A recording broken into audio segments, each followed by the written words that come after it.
Hi, I'm Andrew Phillips. Thank you for joining us for Connections with the Graymere Church of Christ.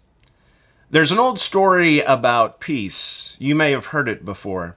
But there was a king who had commissioned a search to find the perfect portrait that illustrated peace.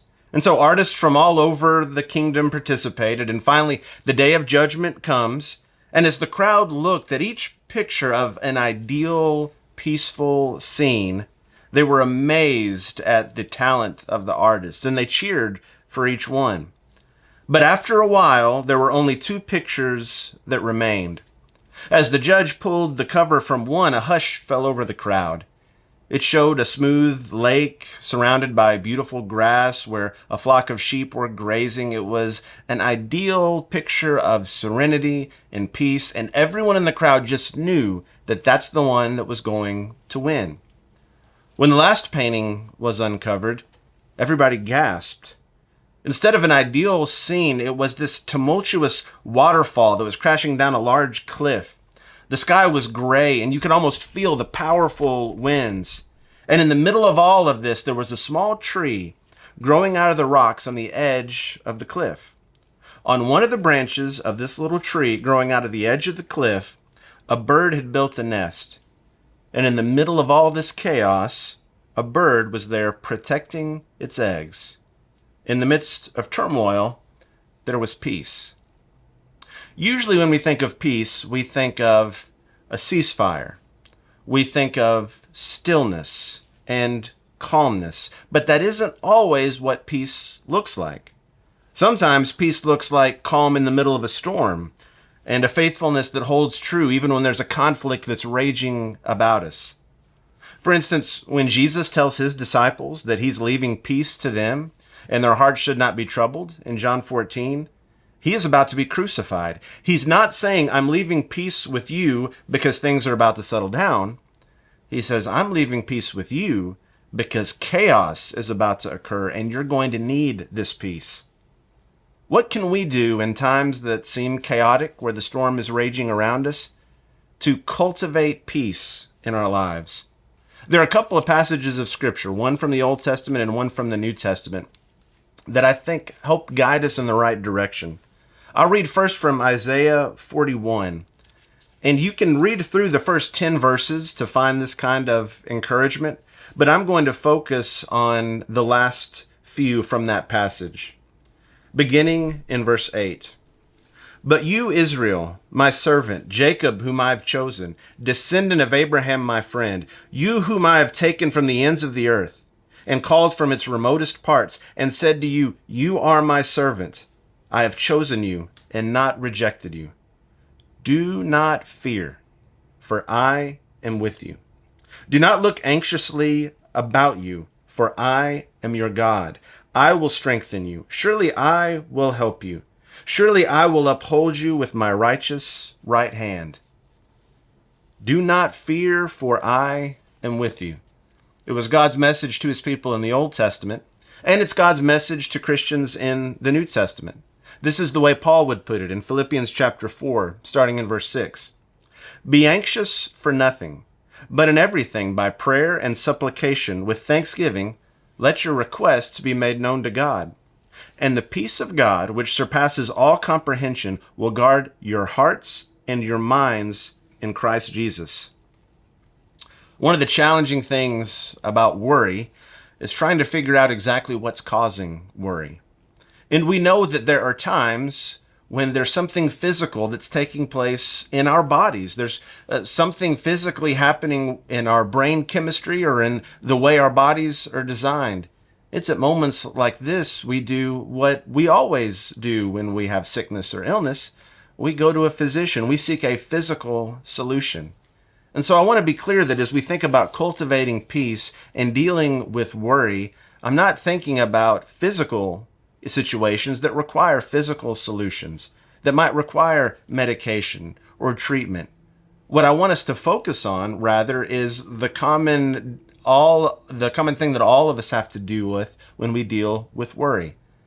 There's not only that physical type that might need a physical solution, but sometimes there's a peace that needs to exist in my heart and in my mind and it needs a spiritual solution. Sometimes I think that we can feel guilty sometimes for feeling emotions. We might feel like if I was really a Christian, I wouldn't really feel this sensation. I wouldn't really respond this way. I'm reminded of what Paul told the church at Ephesus in Ephesians chapter 4. He encouraged them to be angry, but not sin. In other words, it wasn't sinful to experience the emotion of anger. Our emotions are created by God. The feelings and physical sensations we have come from Him, from our design. It's not bad to feel that emotion, but what do I do with that emotion? That's what's at issue. And the presence of worry itself is not a right thing or a wrong thing. It's just a feeling, a sensation. The challenge is, am I going to let that allow me to go down the wrong road? Just like Paul would tell the church at Ephesus, you can experience anger, but don't let that cause you to lash out and sin. Or maybe we think of James describing the temptation process in James chapter 1, where we're all going to face temptation, but our choice is, what do I do? Do I follow that temptation and allow it to take me down the road to sin? Or do I choose not to sin? So the question for us as Christians isn't, how can I live in a time and a place where I never experience anxiety? The question for us is, how can I experience peace in the middle of anxiety? Think about it this way. There are some times when our physical feelings and sensations are beyond our control. Have you ever had a situation where maybe you were in a room by yourself, or you were in a home by yourself, and someone walks in and startles you? And maybe you know in your mind who they are. You knew they were coming. Maybe you had invited them, but them walking into the room and maybe your back is turned and you just turn and you have that startle response. It's almost out of our control. We know what's coming, but we can't control how we feel about it. All of us deal with some of those feelings and those emotions. And so the question is, how are we going to handle them? I like the way Ed Nottingham describes this. He describes these feelings sometimes as sharks that we have to cage. We can't eradicate or get rid of our feelings, but we can choose to cage the sharks. And by doing that, we're not feeding those feelings. We're not letting them take us down a path that could lead us where we don't want to go.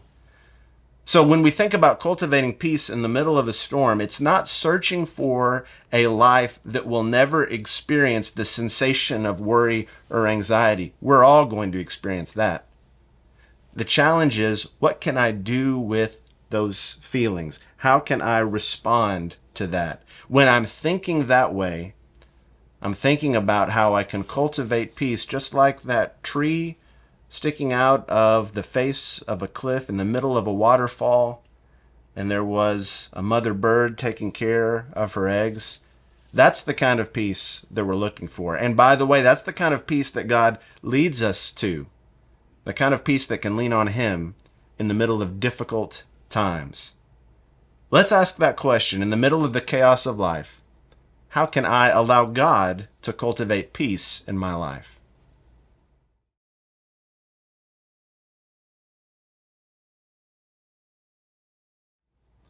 So how do we cultivate peace in a chaotic world?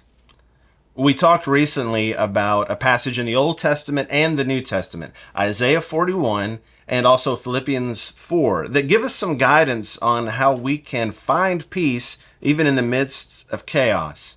And so we're going to start in Isaiah 41 and reflect on what it means to give our thoughts to God.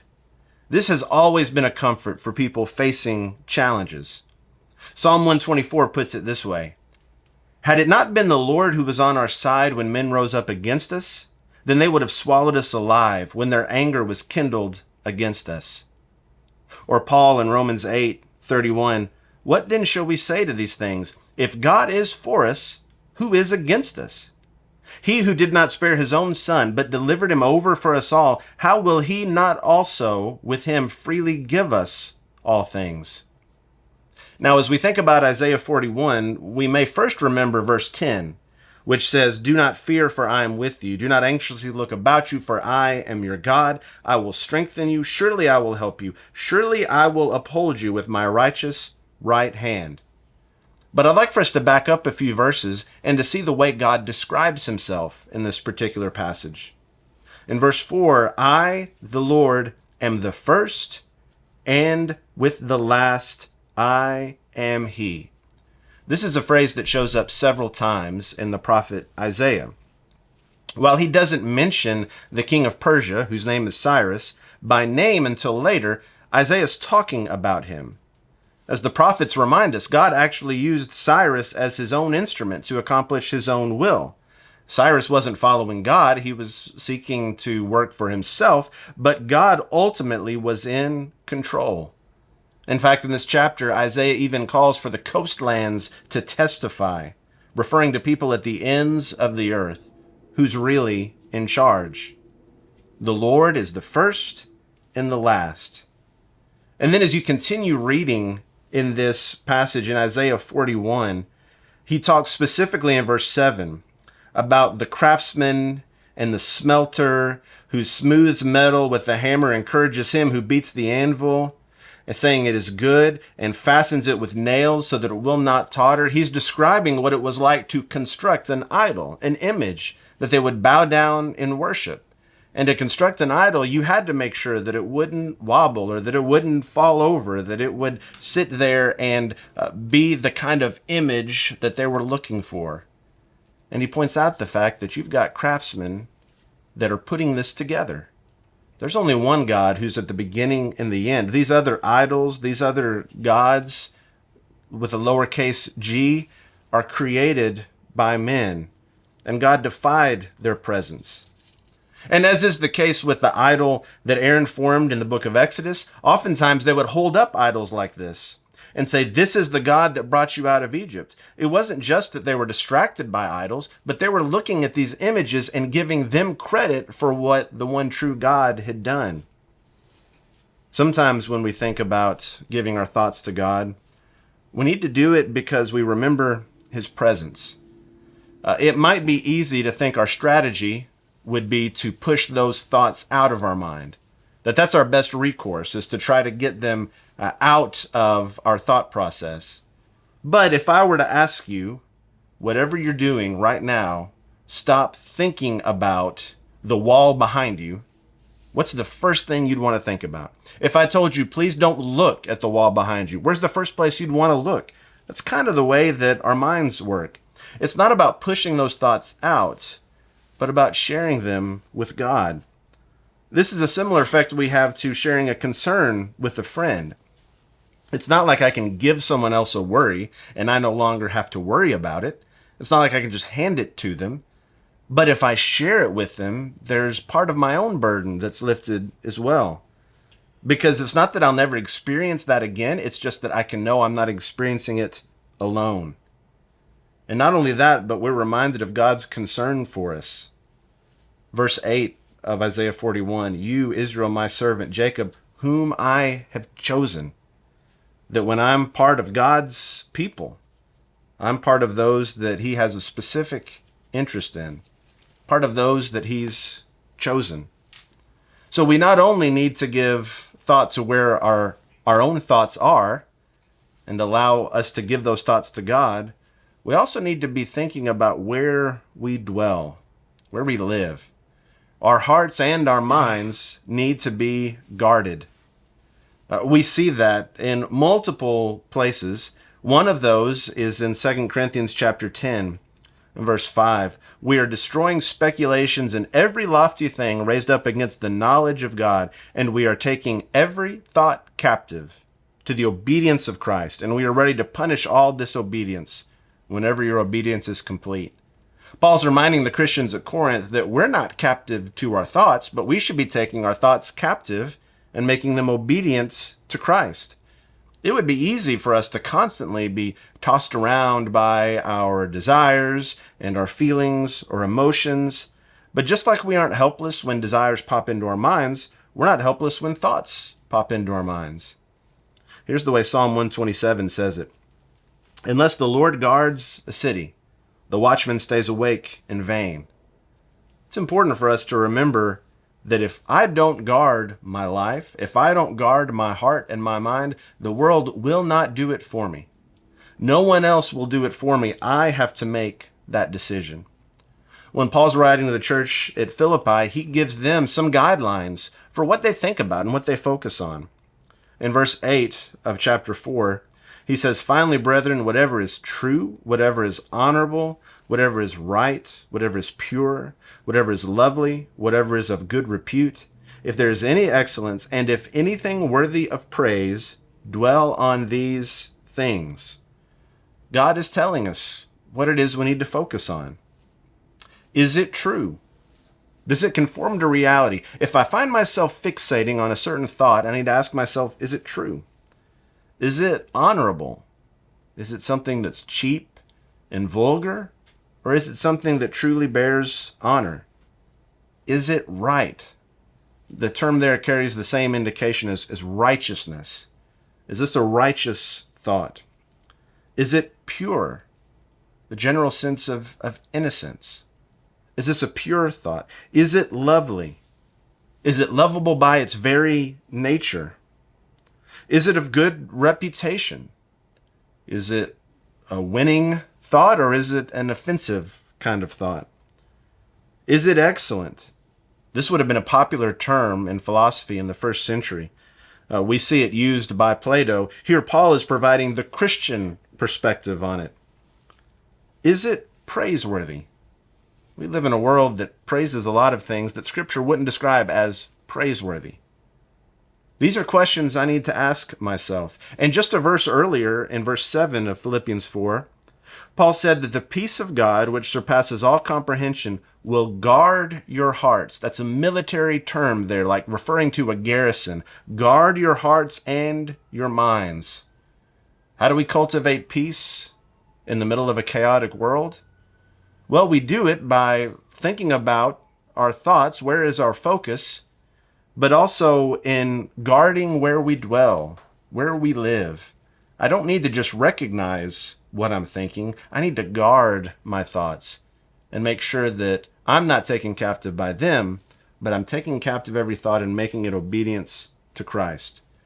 One of the biggest blessings of faith is that we don't have to avoid the big questions in life.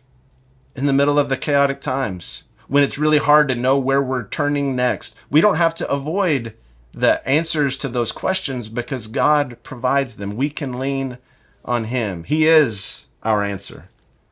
We can think about questions. What is the meaning of life? Where will I find hope? How can I have peace in the middle of everything that's taking place? Let's think about what we're thinking, experiencing, and feeling, and let's guard our hearts and minds and making those thoughts obedient to Him.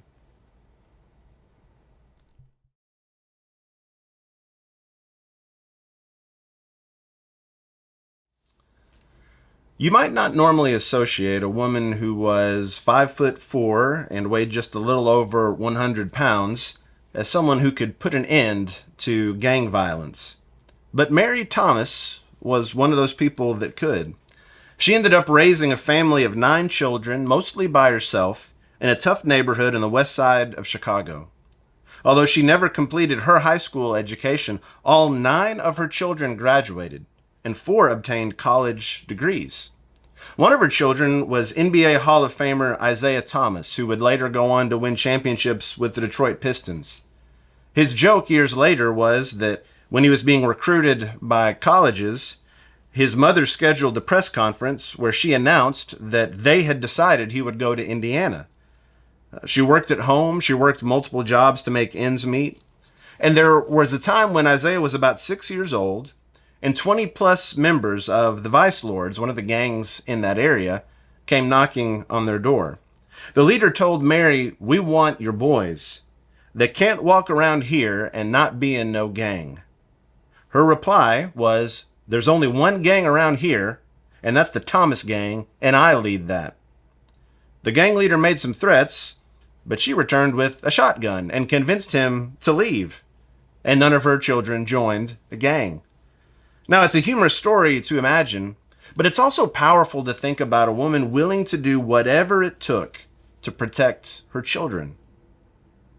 Identity matters. Who we are matters. It mattered to a mother of 9 in the 60s in Chicago, and it matters today.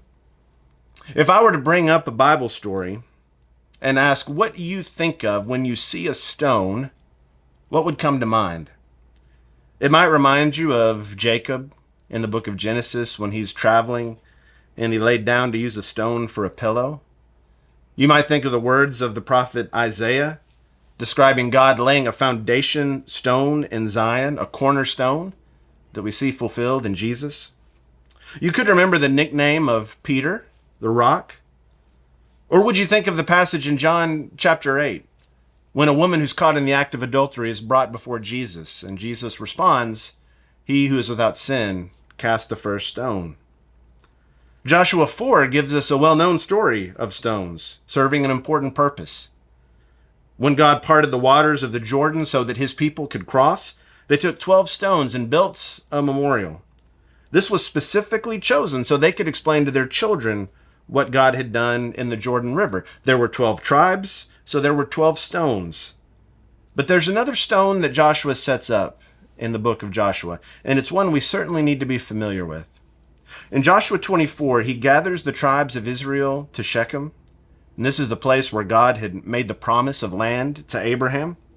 And now they're focusing on how this promise has been fulfilled. They are now in the promised land. At this point, Joshua is an older man who is sharing important facts before he dies. He tells them clearly what they need to know, and he places the stone as a witness before them, a reminder of what would happen if they decided not to obey God. What would this stone be a witness to? Well, it would be a witness to what God had done. Joshua reminded them of what God had done for them. God delivered them from Egypt. God had protected them from enemies. In fact, God had delivered them into the land. Instead of taking credit for what was happening as they were entering into this promised land, Joshua gives the credit to God.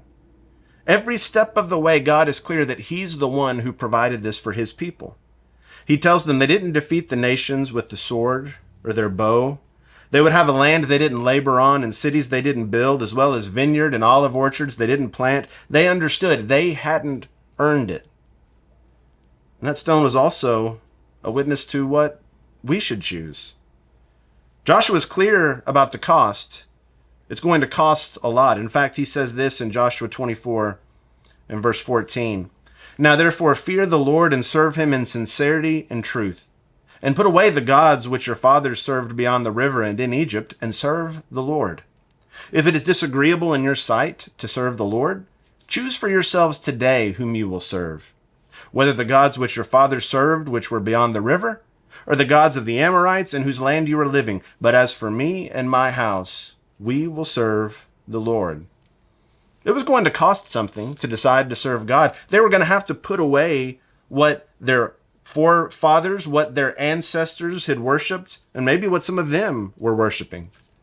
And Joshua was willing to hold himself out as an example. Did you notice that? As for me and my house, this is what we are going to do. The stone was a witness as to what we should choose. And no matter what anyone else does, Joshua said, I'm going to choose to be loyal to God. But it was also a witness as to what would happen next. The Israelites respond to Joshua. They assure him they're going to be faithful, but Joshua tells them they'll not be able to stay perfect. In fact, in this chapter, you can almost hear the confidence in their voice, saying they will never forsake God. It's easy to talk that way when we're having a spiritual mountaintop experience and things are going well. It's easy to make those kinds of claims and those promises. But Joshua knows eventually the newness will wear off and the enthusiasm will fade. The temptation will show back up again. In fact, by this point in his life, Joshua had seen that happen a lot in the lives of the people that he was leading. You can almost picture what it's like when you drive a car and maybe the tires need to be balanced and it feels like you're fighting a drift if they're not rotated and balanced, and you're sort of urging the car back where it needs to be. That's often the way we work that we tend to drift. We tend to slide over in a direction that we shouldn't. Joshua knew that was going to happen. He warned them about that. I love the story of Mary Thomas, a woman who made a choice for her family. There were competing gangs to be involved in, but she knew what she was going to choose. Joshua set up a stone that would be a witness to what God had done, about what they should do, and a witness to what would happen next. All of us choose to serve someone. I need to ask myself, who have I chosen? Am I willing to do the hard work of giving up what has been so important to me, maybe what has been the most important to me, to allow God to occupy that position? That's what we're trying to do at Graymere. We're trying to make our number one priority to serve God. We would love to share that mission with you and to answer any questions that you might have. We worship together Sundays at 9, and then we have classes for all ages. Then we come back together at 6 on Sunday night and 6:30 on Wednesday night. You could connect with us online, either at graymere.com, or you can find us on Facebook or Instagram or Twitter. Just give us a call at the church office. Reach out to us. We would love to find ways that we could encourage you, that we could answer any questions that you might have. We'd love to sit down and study God's word with you. We feel passionately that the same God that Joshua was pointing the people to is the same God we serve today, and we want to make that choice to serve and to follow him. We hope you'll give us an opportunity to get to know you, to connect with you, and to encourage you. Remember, you'll always receive a warm welcome from the Graymere Church of Christ.